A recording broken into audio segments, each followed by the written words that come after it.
Hi everyone, and welcome to today's webinar. My name is Kiara Simmons-Wood, and I am the Events and Marketing Executive at Charities Digital. I'm going to be your host for today's session, and would like to give you all a very warm welcome. So today's session on why your charity should embrace Agile working will be delivered by Jen Lowthrop, a digital consultant and Agile coach. And the session will cover, among other things, an overview of Agile organizations, why Agile working is not simply for projects, some best practice tips to get you started, and so much more. Now, just before handing over to Jen, I just want to share a few house rules and pointers for today's session. The session is being recorded and will be uploaded to watch on demand within a week's time. The slides and other resources will also be made available to you by the end of the day. During the webinar, please ask lots of questions in the Q&A section of Zoom for Jen to address at the end of her presentation. And feel free to share any other comments, experiences, or top tips in the chat section. If there's a particular question in the Q&A section that you would like answered first, you can also upvote questions.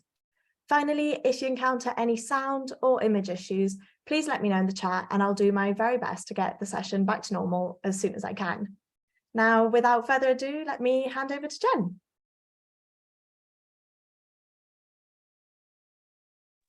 Hello. Just turn my video on. There we go. Hello, everybody. Welcome and thank you so much for joining us here today. So as Kiara said, I am here to talk to you about Agile. So Agile organisations, what is Agile and how Agile can help your charity and your work. So I'm just going to start by introducing myself. So I'm Jen Lowthrop. I am a charity consultant and Agile coach. So I primarily work with charities, helping them with becoming more Agile organisations, with Agile project management, setting up Agile within their organisation, but also a host of other things. I do quite a lot of facilitation, strategy development, that kind of stuff. So I've been a charity consultant for, I think, almost 10 years now. So yeah, I worked with lots of charities, big and small. I've also worked with some local government organisations, particularly councils in London, and also one in the Lake District. I'm a certified Scrum Master, which you will learn a bit more about what that is if you don't know. It's nothing to do with rugby and everything to do with Agile. I'm the certified Agile leader. So I think it's called Certified Agile Leadership Organisations, and I always, essentials, the E stands for the O and the E stands for essentials. I always forget what that one means. I'm also chair of trustees for the Peak District National Park Foundation. I live just on the edge of the Peak District in Matlock, which is where I am today. And yeah, so before I went freelance, I worked in charities, particularly in volunteer management and marketing positions. So yeah, so I'm a self-confessed productivity and happiness geek, and I love Agile. I think it's got a lot of links with making us happier at work, also links with us being more productive, but ultimately, as you'll see later, it's not really about productiveness, being productive, but about having a happier and more engaged workforce. If that wasn't enough, I'm also a travel blogger and I run a very small co-working space where I live in Matlock, which is where I am now. And my dog in the photo there and I run this small co-working space with just 10 desks, which I set up when lots of my work went online and I was lonely at home. So now I get to work with different people every day, which is lovely. So that is a bit about me. So let's get started. So what is Agile? I feel like the word Agile gets bandied around all over the place. People are like, oh, we're going Agile, oh, we're being Agile, we are Agile. People use it all the time and it can mean a multitude of things. So today I'm going to talk about Agile organisations and Agile project management. I'm not talking about though there's a lot of similarities and connections, a lot of people when they think of Agile, they think of kind of flexible working, which definitely kind of links in part of it, but that's not what we're here to talk about today. So I really like this meme of what's our strategy? We're going Agile. The future is uncertain. Things are changing fast. We need to adapt. What do you mean by agile? Oh, we're not really sure about that. And it's true. And ultimately, the whole word in itself is almost contradictory, because you want to define what agile means to you, but also the very premise of being agile is that you are flexible in what you're doing and you're responding to change and things. So though there are lots of things I can share with you today about agile, ultimately it's about what is going to work for your organization and your teams and your projects. So it's about taking the bits that work for you and adding them into your organization. So I'd love to know, when you think of the word agile, what springs to mind? So if you can just kind of put in the chat a word or a phrase or a couple of words, like, what do you think of when I say agile? So we've got Scrum, Kanban, Trello, I like that, adaptability, project management tool, adapt to change, brilliant, responsive, a mythical unicorn. Hopefully it'll be less mythical by the end, we shall see. Moving quickly, responding to change, adaptive, reactive, iterative working, quick responses to changes, brilliant, lots of collaboration. You guys all know what it is, you don't need to be here. Move like a butterfly, sting like a bee. Wow, I might have to add that one in. Pasta, what's agile pasta? I'm gonna have to I'll look at that link later. I'm intrigued by that one. Yeah, so there's two different agiles, and today I'm going to more talk about the one on the right, but there will be bits of the agile. I'm going to more talk about agile small a, but there will be bits of agile capital A. So agile capital A, so a couple of people mentioned Scrum and Kanban, and that is more that kind of project management tool, that kind of iterative process. It's like more of a it's more defined, I guess. And when people say we are working in an agile way, they often are talking about Scrum, Kanban, and all the other kind of forms of agile. So that really is the kind of methods, the processes, the roles. So you talk about, as I said, I'm a certified Scrum Master, product owners, sprints, things like that. And we'll briefly touch on that today, but we're not going to go into loads of detail. So ultimately, agile with a capital A is what we do. So it's the real kind of the day-to-day kind of processes and models and things. Whereas agile small a is more about who we are. So if you want, you can kind of think about it a bit more as like a culture change. It's about the whole organization. It's about the culture of the organization and how you can change that. So ultimately, it's a mindset, which we're going to dig into a bit. It's about durability. It's about flexibility. And it's really part of the DNA of an organization. So it's much more than just the way a few people kind of manage a project. Some of you may have seen the Agile Manifesto. So again, this links to Agile capital A, but I wanted to share it today because I think ultimately it crosses over both. So this was created, I think it was the 20th anniversary a couple of years ago, so maybe it's about 22 years ago. There's lots of people that don't like the fact that it was created by a bunch of relatively wealthy white men on a ski holiday in Aspen. And they got together and came up with this Agile Manifesto.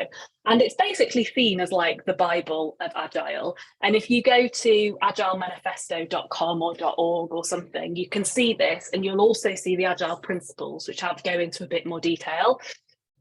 And it hasn't been changed in 22 years. And the website has clearly also not been changed in 22 years. So you haven't been to that website, you'll see that it's pretty much just one page, a couple of pages, and it's pretty old school. I'm guessing somebody lost the login and can't change it. So that's this. The Agile Manifesto is probably the least agile thing about Agile because it hasn't been changed. However, there are people that have made attempts to do kind of slightly varying versions.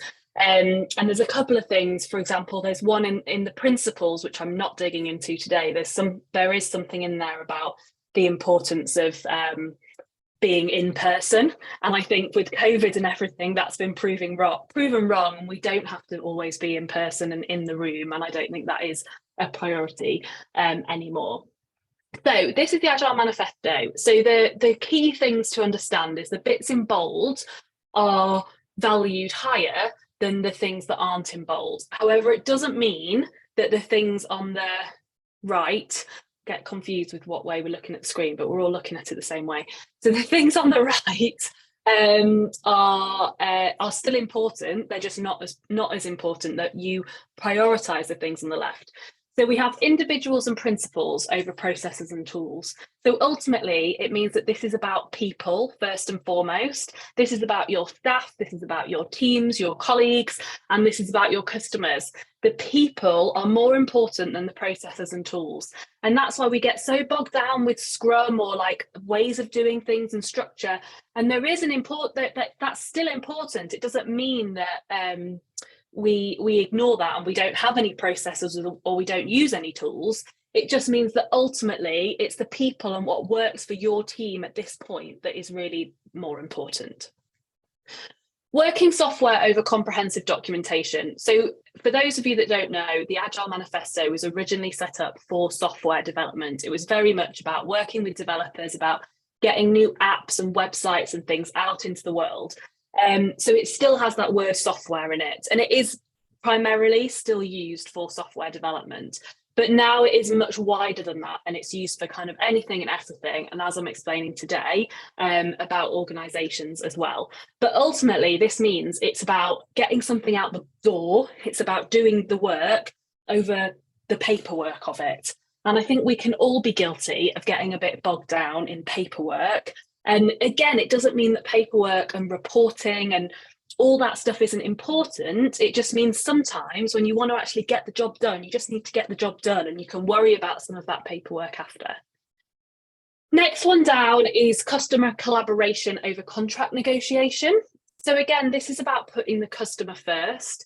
We're going to talk about that throughout this. I haven't got time today to go into kind of how we can do user research and listen to customers, but I can share a bit about that later on in the Q&A if anyone wants to know. But ultimately, Agile is about listening to our customers. It's about listening to our staff and putting that into whatever it is that we're changing, doing, developing, whatever it might be. And again, kind of contracts are important, but they're not. Sometimes you just need to talk to people and get on with things. So as a freelancer, sometimes this is one that can be quite difficult because you want to know how much the freelancer is going to cost, what it is they're exactly going to do, when are they going to get it done? And when you're being agile, you don't always know the exact answers to all those questions, but there are ways that you can do it in a more flexible way. And then finally, which a lot of people put when I asked you what Agile means to you, responding to change over following a plan. And again, we'll talk about, it doesn't mean that we don't plan. We actually love a plan in Agile, and we probably plan even more than other people do. But ultimately, it's not getting bogged down in the plan. It's not being kind of, it's okay to go off piste and change the plan and start again. So things on the left, more valued higher than things on the right. Doesn't mean that we ignore all that stuff. It's just those things are more important. Just gonna check in, there we go. I just wanted to share this. I've put it in as the most recognised image in Agile, and I'm sure lots of you have seen this image before. It's really popular. And it's showing, this is what people say is Agile is about. So it's about, ultimately, it's about being able to release your minimum viable product. Okay, you've probably heard of MVP. So it's what can you release that's like the most basic form of what it is you're trying to do, rather than getting really bogged down and everything being absolutely perfect and ready before you release it. It's what can we release on a more kind of basic level. So whether it's an app, whether it's an event, whether it's a project, whatever it is, what can you do that's just something to get it out in the world rather than waiting for it to be perfect? There's a saying in Agile that 70% certainty is better than 70% certainty now is better than 100% certainty in the future. And this is where that kind of responding to change, that kind of risk factor, that fail fast thing that people talk about a lot comes in. It's kind of actually don't wait until you're 100% certain that everything's ready, because you might be waiting forever. It might take you forever to finish something off for it to be perfect. And sometimes you just need to get something out there and then you can start getting more feedback straight away. Another thing that, another kind of rumor isn't the right word. Another kind of thing about working in Agile is people think it's about being faster. It's about, oh, we're going to get it done faster and cheaper. And sometimes that is the case, but sorry to burst your bubble, but it doesn't always mean that things are faster and cheaper. It means that, yes, you might get something out faster because you're releasing something, you're getting something out in the world before it's actually 100% ready. But the actual point, the end point to when it is as good as you want it to be, although does anything ever have an end point? I don't know. May well take the same amount of time as if you'd have waited till it was perfect before releasing it.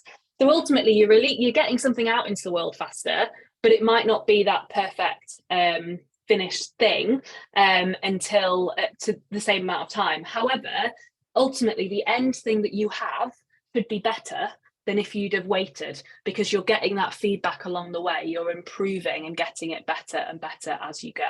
Okay, so you can see, going back to the image, they waited and waited and they did some wheels and then they added a bit and then they put this roof on, and then it turned out that when they were chatting to people and they tried these different things, people quite liked the convertible, so they went with a convertible. And if they'd have gone with the top one, they'd have created a car that wasn't a convertible that people didn't want.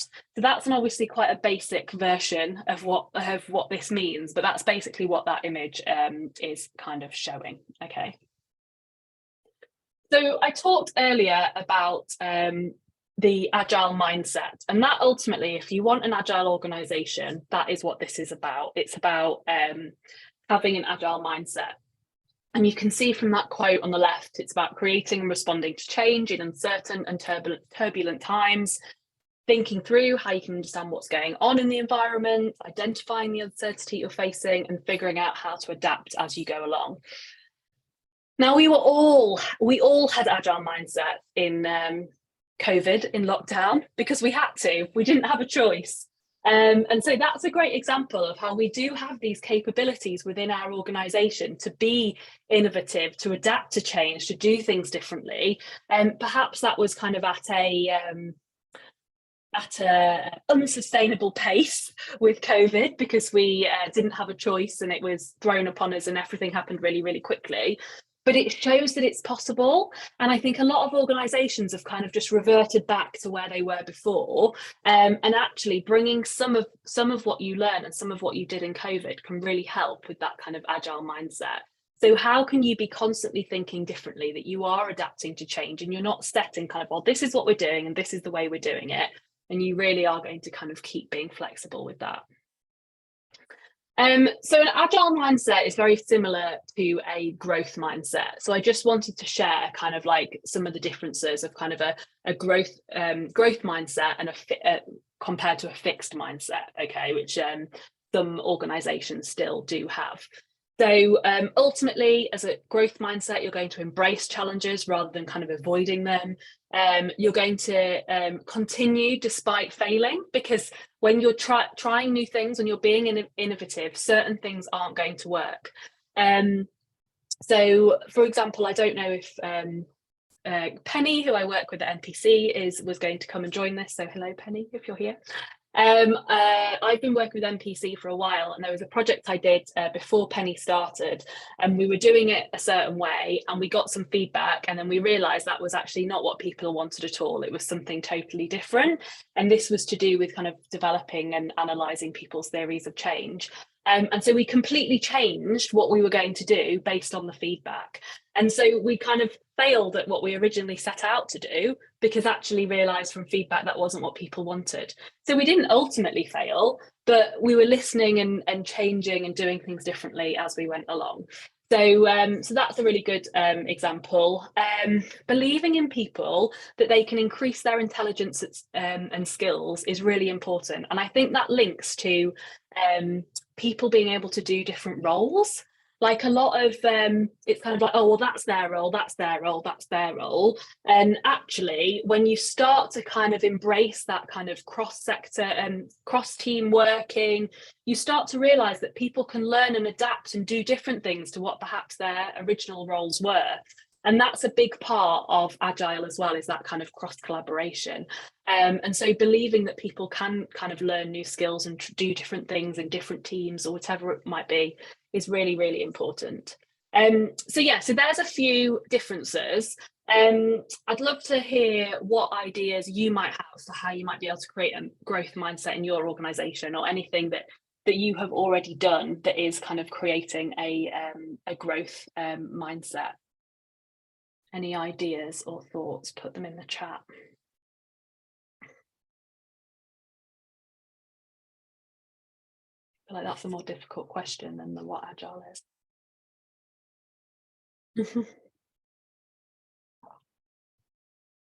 Yeah, enabling failure rather than punishing it.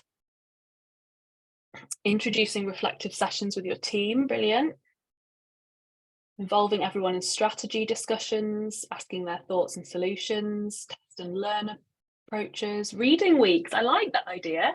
It's like going back to university, having chance to like learn and try new things.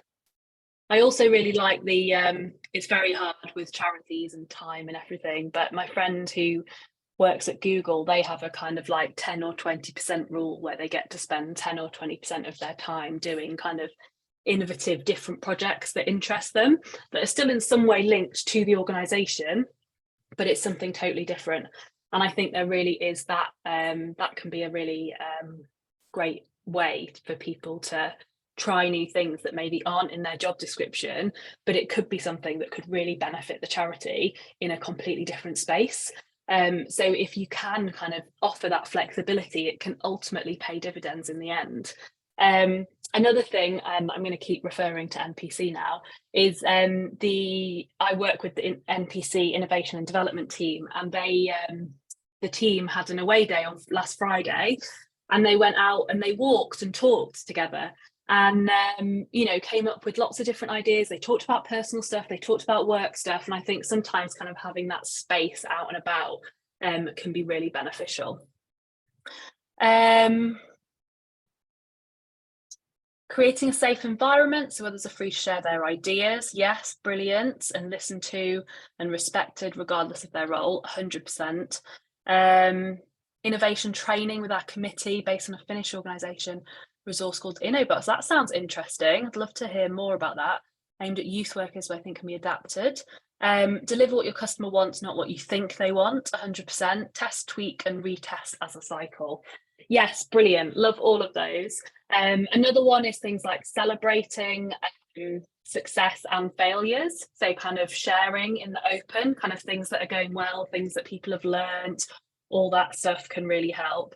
And encouraging some of that kind of cross-team working as well, kind of finding ways for kind of cross-collaboration across teams. And linked to what Mira was saying around basically the kind of non-hierarchical way of working as much as you can as well. Failure of the week, I like that. There's also, so I work with as an associate for an organisation called Workwell, and they sponsored last month's Cock-Up Cocktails. So I don't know if you've heard of that. It's like a charity meetup, and it's basically a chance where people from different not-for-profit organisations come together, have cocktails and talk about things that have gone wrong and what they learned from it. So Cock-Up Cocktails, you should look that up. I'm not sure when the next one is, but that's another great way to kind of share beyond your organisation as well. Okay.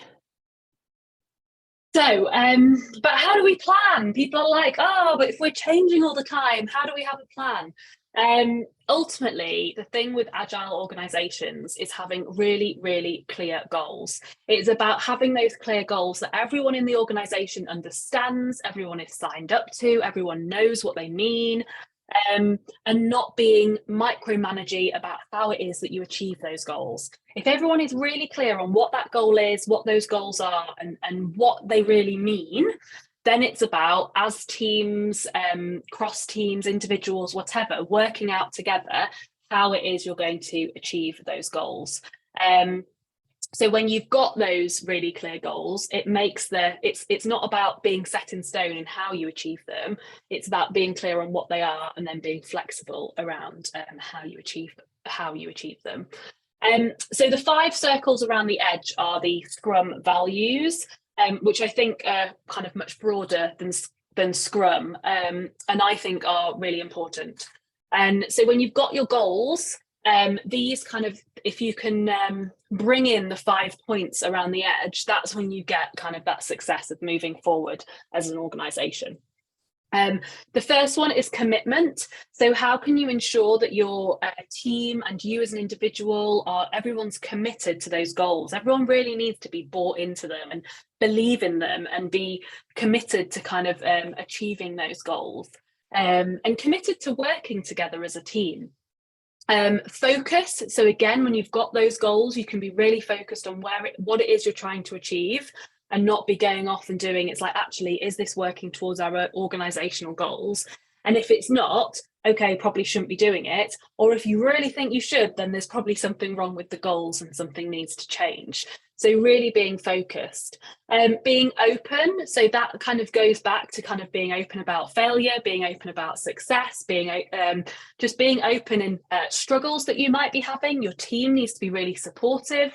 Really being open about the work that you're doing, and also being open across teams. And we're going to talk a bit about how you can do that in a moment. Respecting each other. So again, really important. If you've got the respect of your manager, if you've got the respect of your colleagues, you are going to be enjoying the work that you do more. And respecting that, you know, people have bad days, and know that they're committed to their work, but they're still going to have bad days, and that's okay. And everyone's kind of supportive around that. And then the courage, because ultimately it's about trying new things. It's doing things differently and having the courage to do that. So if you can bring some of those kind of values into the work that you do, it really helps you become a agile organization. So I just wanted to share very briefly Scrum. So this may be something, you may have seen this diagram before or something very similar. So when people think of Agile, they often think of Scrum, and that's where people are working in sprints, and you're kind of, you're getting something done in a sprint, and you've got your daily stand-ups, you've got your reviews. This kind of process is Scrum. And I've put here Scrum isn't set in stone, because ultimately this is the process. You're meant to spend 2 to 4 weeks on each sprint. You're meant to have a stand-up every 24 hours. You've got to do your review of how that sprint has gone. You then do a retrospective together as a team, which is when you kind of get together and review how you're working, review how that sprint has gone, and then you get things done and you get them out into the world. So all of that is really good. I love a good Scrum process, but it's about what works for you as a team and as individuals. So it might not be every 2 to 4 weeks. You might decide to do things a little bit longer or a little bit shorter. I work, as I said, with Penny. We have a stand-up now twice a week, so it's not every 24 hours. And so it's up to you about working out what works for you. Maybe you only do a, let me close my door now, people have come in. It may be that you only do your retrospective every month, but you do a review every week. The reviews, just to share, I think are really important. And this goes back to being in the open. So reviews are a chance where you get together as a team and you review what it is that you've done over the last 2, 4, 6, however many weeks. You review what went well, what didn't go well in terms of the actual work that you've done. Whereas a retrospective is reviewing how you work together as a team. The thing with the review is I think this is a really great opportunity to be more open as an organisation. So how can you make that open so anyone can come along and join? So I did some work with a council in the Lake District, helping them kind of develop agile ways of working. And it was back just pre-COVID. I finished with them just before lockdown happened, and we used to do our reviews in this room that was it was like a big room, but it was also a kind of corridor that people walked through to get from one side of the building to the other.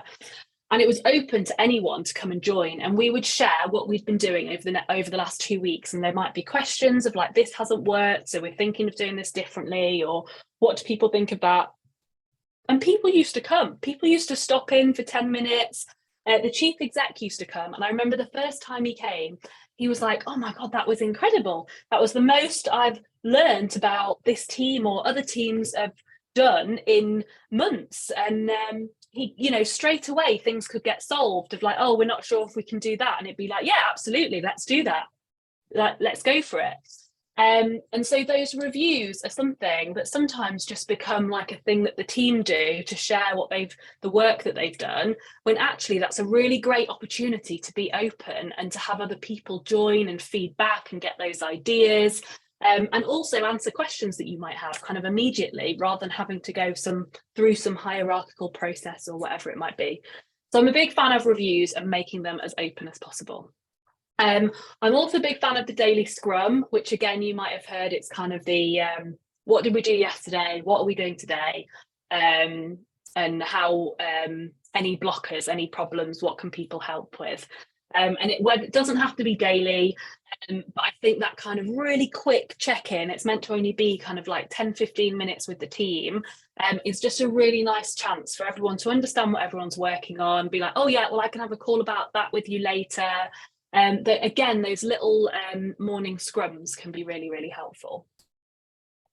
So, as I said, I'm not going to go into matters of detail, but I just wanted to share that because I think, you know, it is a nice process. It's one of the easiest things to understand of Agile, which is one of my favourite quotes of Agile. It's easy to understand and difficult to master.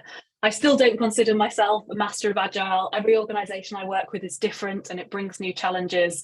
And it's really easy to understand what it is you're trying to do, but sometimes actually making that a reality is the hardest part.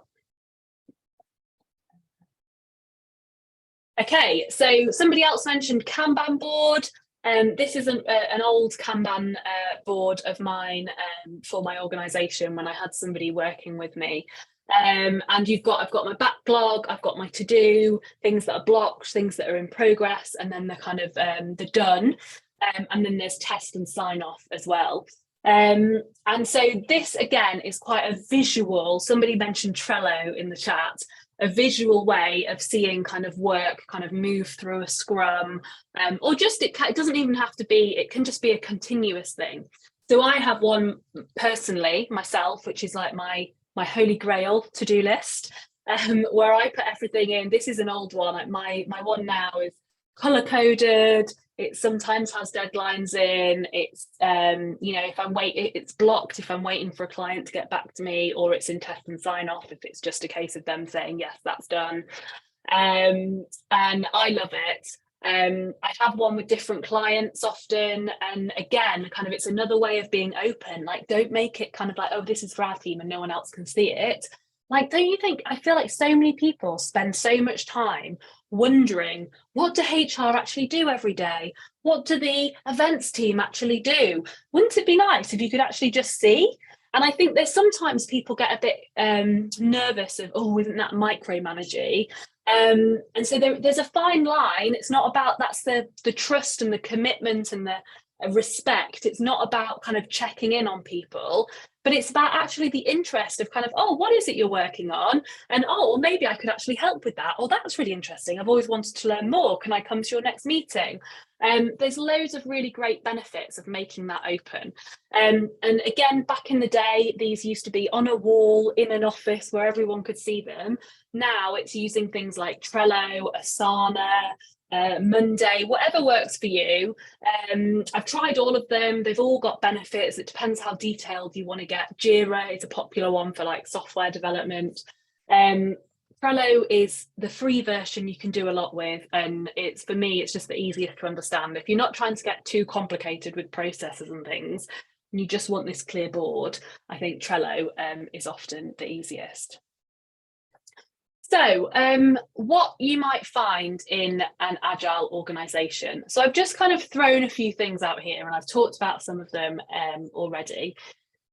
The regular customer or beneficiary, whatever you want to call them, regular feedback. And I think this is often paramount. Agile is ultimately about having more engaged employees and having more engaged customers, or happier customers, really, knowing that you are actually achieving what it is that you set out to do. And to do that, you need to find out, you need to ask them, and that needs to be a kind of regular process that you're doing. Fast decision making, this can often be a hard one, but this links with the one next to it of non-hierarchical. If I could have one word that was like across the middle here, it would be trust.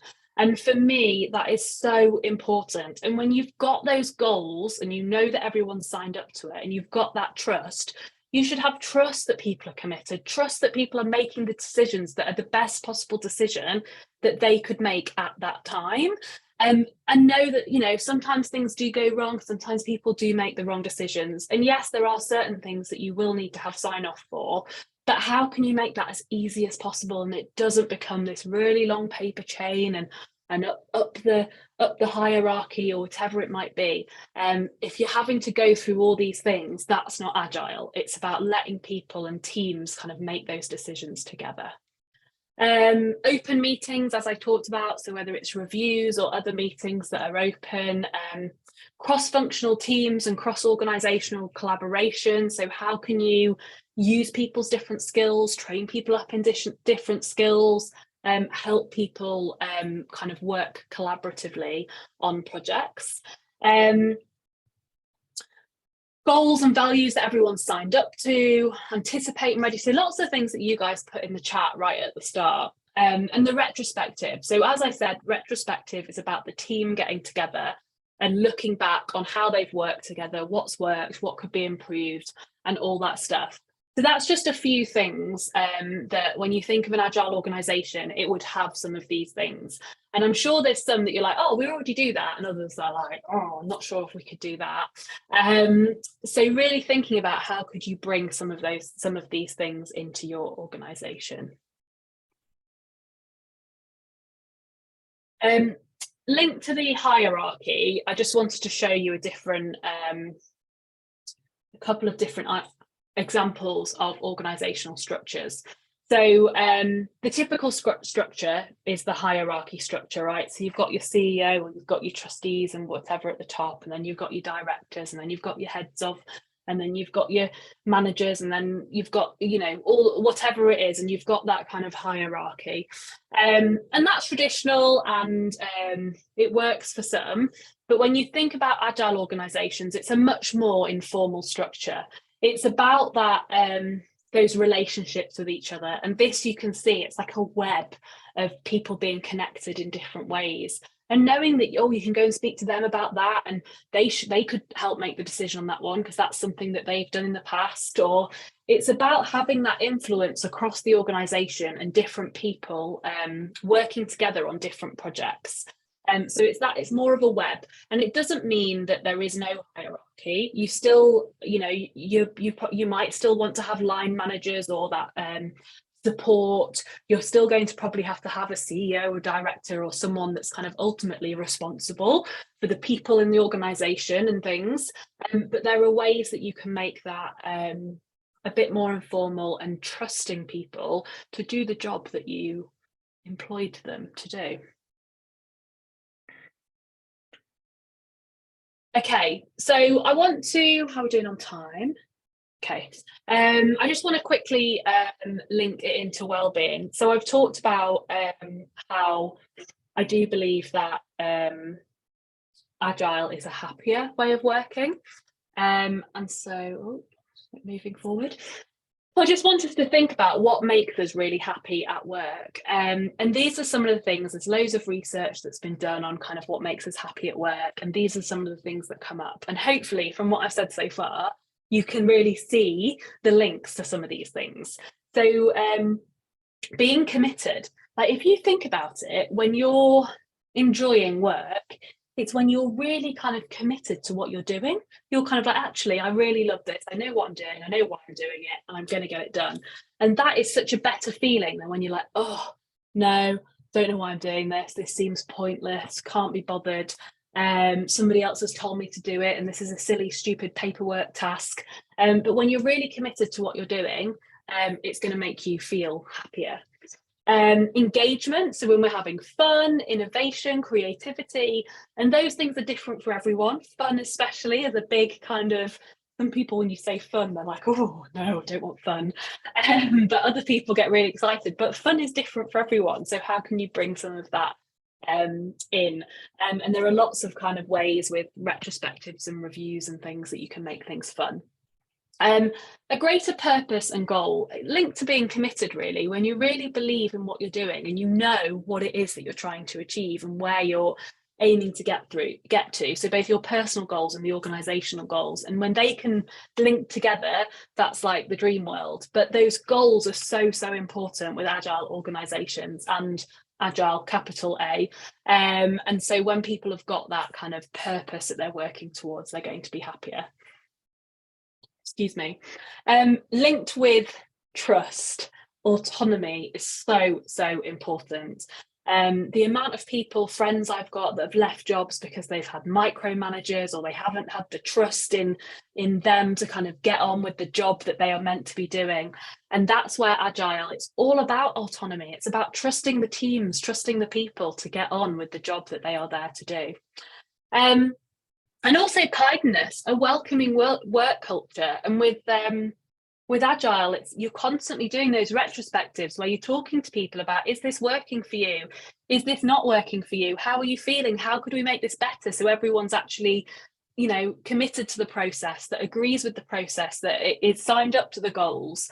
And that kind of welcoming side of it, I think, really comes through in Agile.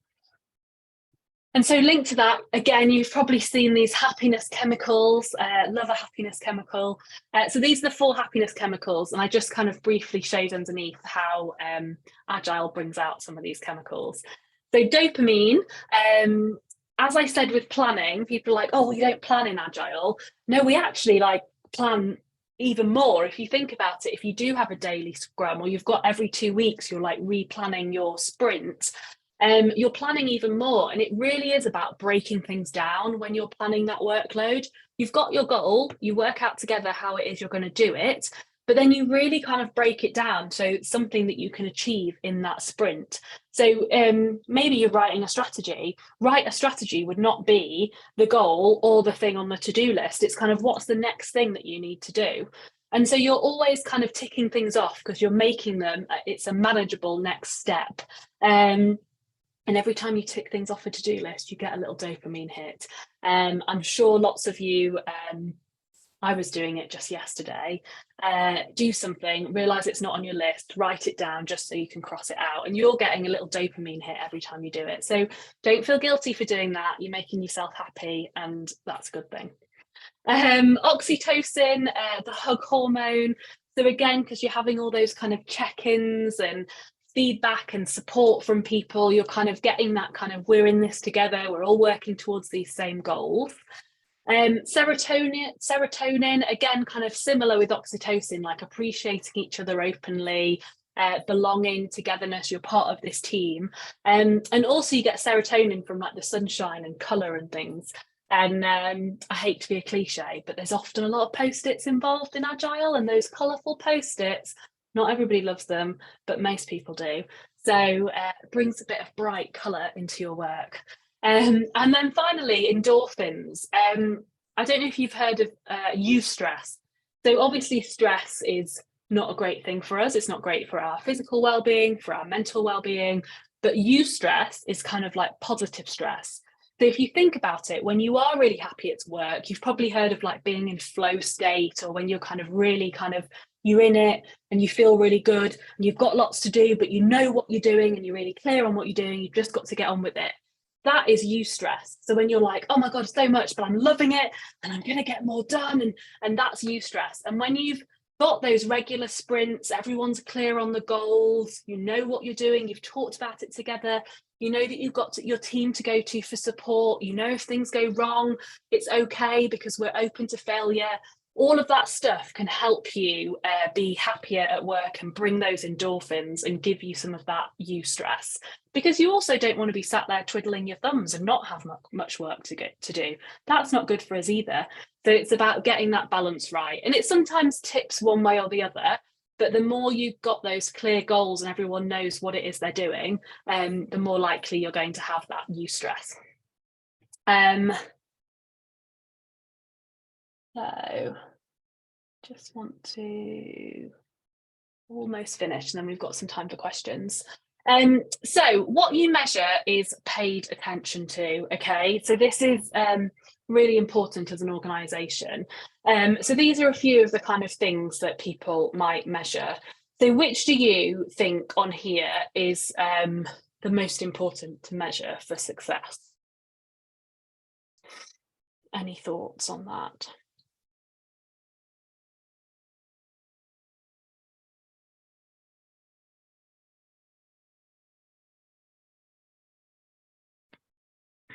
Customer satisfaction, customer satisfaction, customer satisfaction, and employee engagement.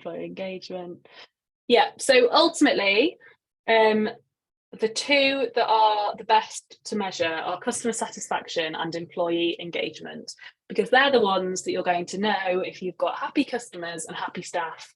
And that is ultimately what you want. And they are the kind of main benefits of these kind of open, autonomous ways of working. All the other things, you know, you might measure them at certain points, but that's more what people used to measure. It was like, oh, we've got to get it out by this date. Oh, we've got to be, you know, we're not being productive enough. And actually, if you're measuring, if your customers are happy and your staff are happy, then hopefully, ultimately, the organisation is successful and everything's kind of going well. So has anyone got any ideas on how you can measure employee engagement?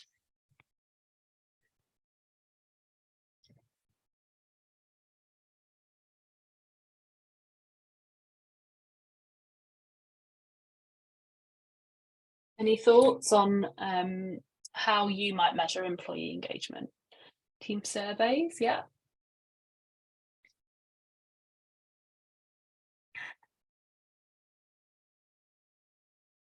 Ask what they got from an activity, staff retention surveys, retention rates, absence rates, pulse surveys. Yeah, so there's lots of different ways that you can neurotransmitter levels. I saw that comment earlier. I like it. We've all got should have something on our head. See how we're doing. Yeah, so lots of ways. Setting clear goals together, making sure, asking them if they feel their opinion matters, those kind of questions. You could look at things like the internal newsletter and how many staff are reading it, opening it, that kind of stuff. Focus groups, so giving employees the chance to kind of feedback and share how things are going, how things can be improved. Exit interviews is a good one, so if people are leaving, why are they leaving? There's lots of different ways you can measure employee engagement, but they're often the kind of things that are better to measure, because if you don't have great employee engagement, then the chances are people aren't being as productive at work. They're not getting things out to market or whatever in time. They're not delivering as much. Whereas if they are, hopefully all those other things are just kind of naturally happening. Okay, so hopefully I've answered these final two questions. So why go Agile?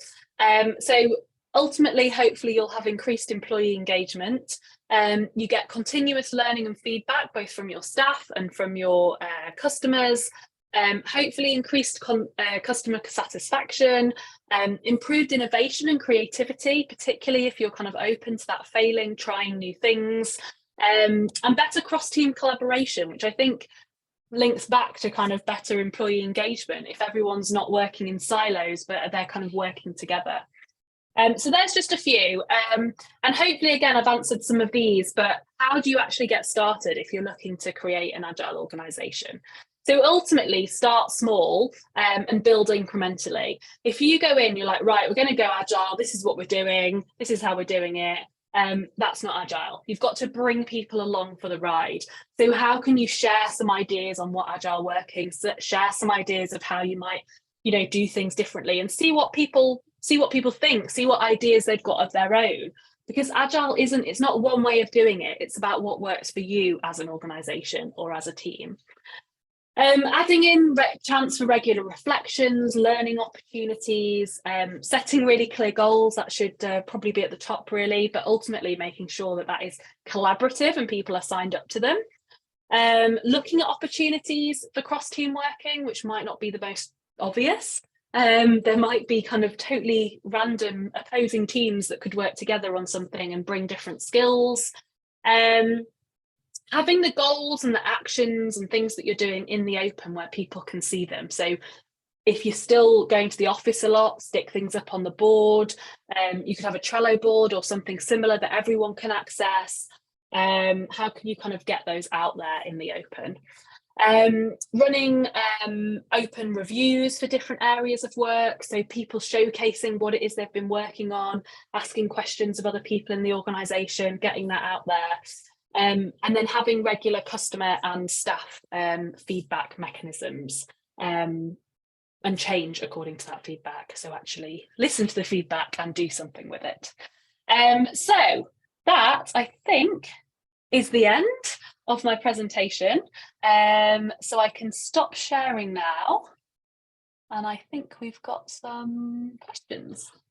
Great. Yeah. Thank you, Jen. I found that really interesting, and especially the one about ticking things off a list, because I'm everyone loves that one. Writing a long list just so I can tick them off. Now, we've had quite a few questions in the Q&A section already, so I'm going to dive straight into those, and I'm going to be answering these according to the most upvoted. So if there's a particular question that anyone wants answered, please remember to upvote these now. So the first one is, can you do Agile in a very small team or even on your own? Yes, definitely. If I'm really honest, probably it's much easier, like many things are, in a smaller team, because you've got less kind of variables and things. I do Agile on my own every day, every week. Sometimes I try and do monthly my own little retrospective of kind of like what's worked well for me this month, what hasn't, what's made me happy, what hasn't, am I enjoying this work, am I not? And kind of really kind of reviewing what it is I'm doing. I've got my big Trello board. And so, yeah, definitely in smaller teams as well, it's much easier. There's to get started, really, to ask people what it is that they want. So yeah, 100%. Great, thank you. And the next most upvoted question is, what are the common pitfalls with Agile and where do people go wrong? Okay, so I would say number one is people just deciding, a chief exec or a head of the team or whatever, deciding, right, we're going to go Agile, and telling people, like I just said, that we're going to do it. And people being like, oh, I don't want to. It's really about taking people along with you and asking people what they want and what works for them. So you could do some training on it. You could share some ideas of what it might mean and how it might improve the organization. But ultimately, it's about deciding together what that might mean. And also, it might be slightly different for different teams. So when I worked in the Lake District, we had teams that were doing like quite a lot of Scrum. They were doing the sprints, they were doing everything, they were doing it fortnightly.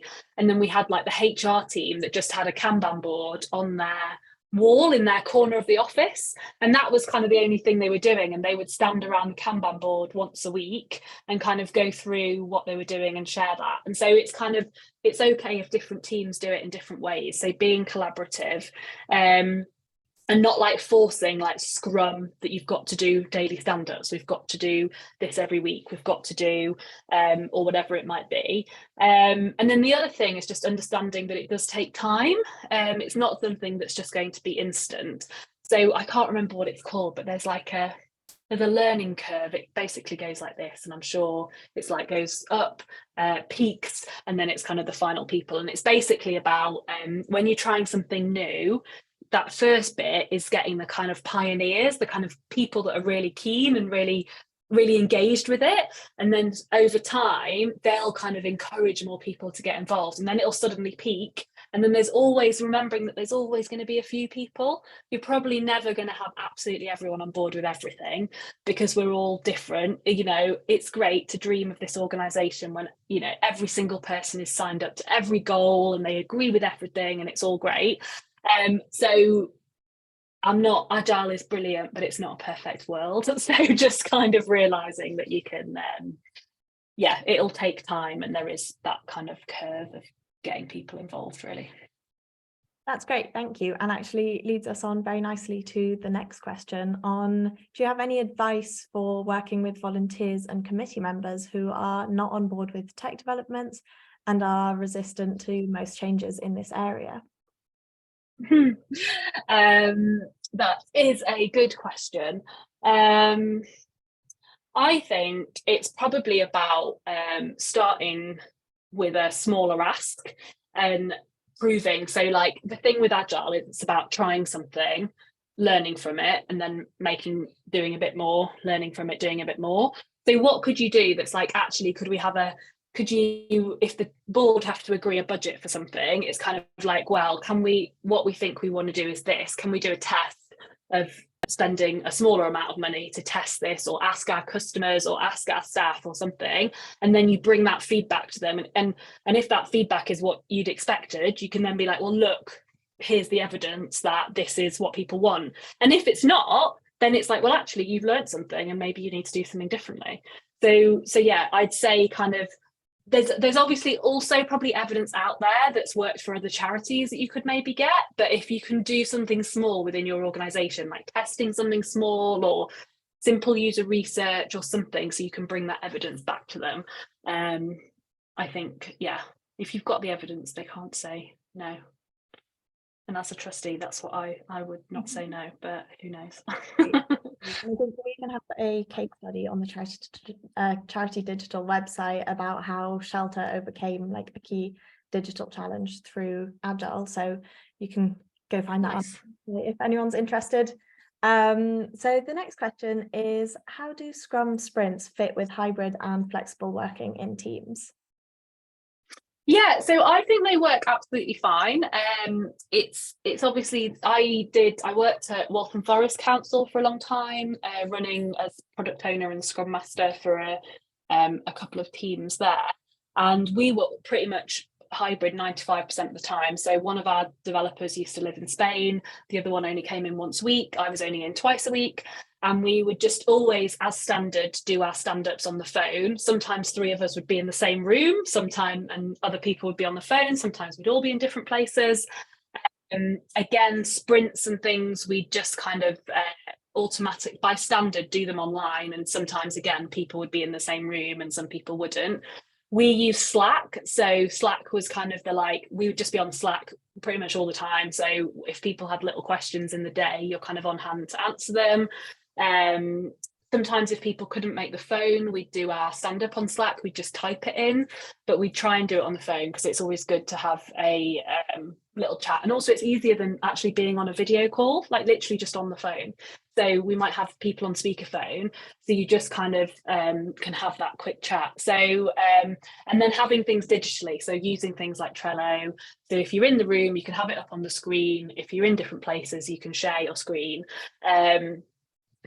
So I think it's doing it kind of digital as standard, so you can have that hybrid. But also, I do think that once in a while, you do need to get together in person, and it's about working out as a team how often and how you do that. But because it might not be very often at all, it depends what you're working on and how your team works, but asking people what works for them.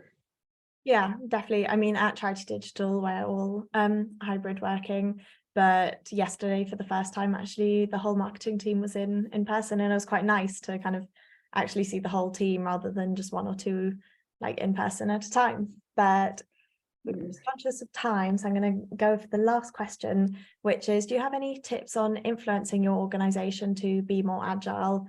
The attendee who submitted this question said that we've started it in our team, but want to sell the benefits org-wide. Yeah, I mean, similar to with the trustees, it's about sharing the evidence. So like sharing what's worked for you, how it's helped your team.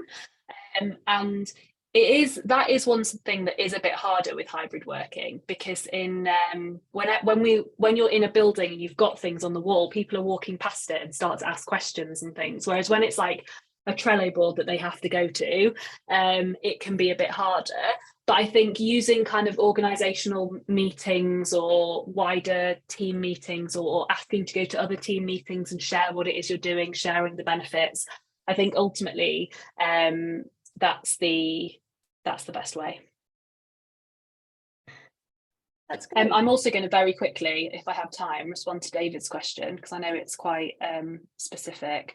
But backlog, developing a backlog, this is where I think a product owner and a scrum master, or someone that has that role, even if they also do other stuff, is really important. And I find the way that a backlog review and getting ready for the sprint works is that someone is responsible for it and preps it ahead of the sprint planning meeting, and then together you agree that you're happy with what's in there. People add anything else, because if you're starting from zero in that meeting, it can be hard to, there's too many things and too many people talking. So like having a starting point always makes the meetings go smoother, but it's about still being open to change whatever it is that that person has put in.